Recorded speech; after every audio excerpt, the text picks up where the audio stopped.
This is Lynn at KathyQuilts.com, and you're watching Kathy Quilts Extra.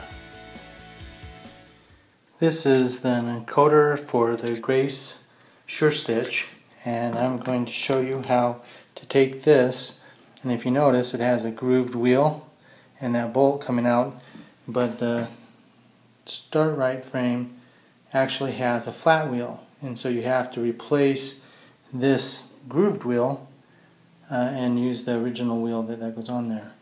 This is the encoder that's already on the lower carriage, and as you notice it going, the wheel will turn as you roll your carriage. So the metal wheel turns, and that in turn turns the rubber wheel. These are spring loaded, which that's one reason why these are better than other stitch regulators that are out on the market. So you get really good tracking on your wheels. Lay the carriage on its side, and then you can use your Allen wrench to hold that, and then you'll grab the nut on the other side.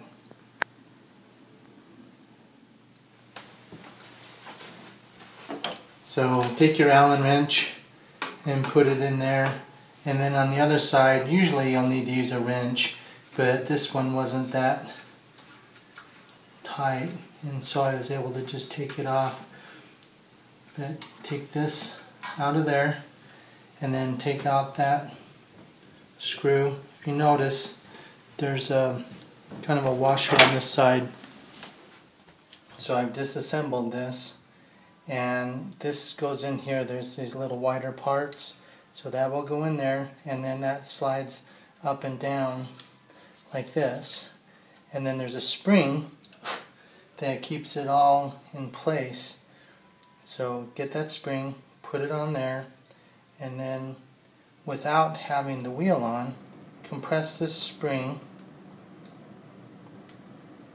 and poke this in where that hole is going to go, and then slide that up, and then that will keep that in place like this. So here you have the spring. Now take your wheel with the washer and slide it that way, and then that will make it so that that stays in place and the spring doesn't come out. Now make sure that you put the spacer that came on this wheel on here before you put that on there, so that it's not rubbing up against there. And then place this back where it goes, and then tighten it up. Now these nylock nuts are made so that they don't come off, and so you'll need to get a wrench and do this, but tighten up as far as you can with your fingers, and then use a wrench to tighten it up the rest of the way. And you can get it on there fairly snug, but you don't have to have it so tight that you'll never get it off again. Make sure that once you've put this on here that this will roll freely, and that the encoder wheel rolls as well.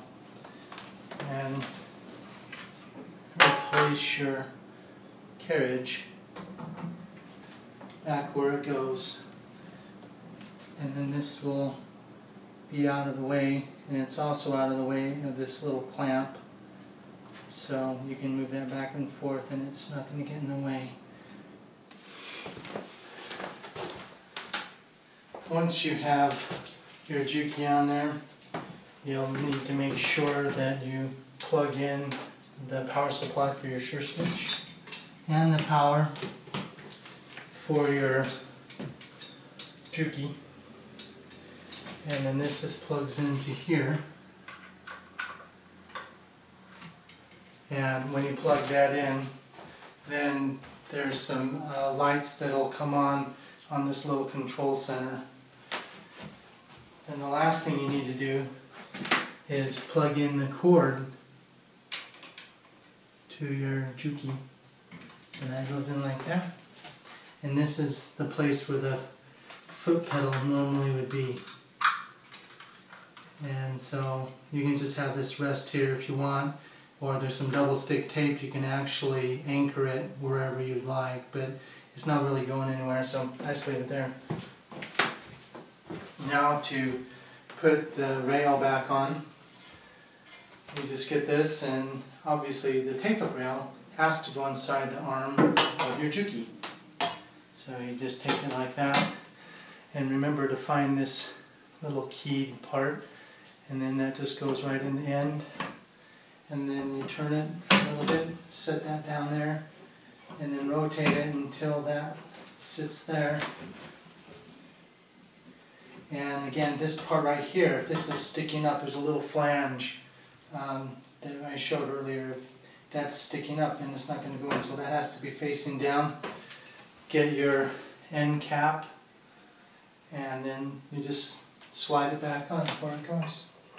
And then you're ready to quilt. Well, I hope that you enjoyed watching our video. Stay tuned for future episodes where we review new products and show you tips and tricks that will help your quilting. We want you to become the quilter that you would like to be, and so we're here to help you out. So until next time, this is Lynn from KathyQuilts.com signing off. Have a great day.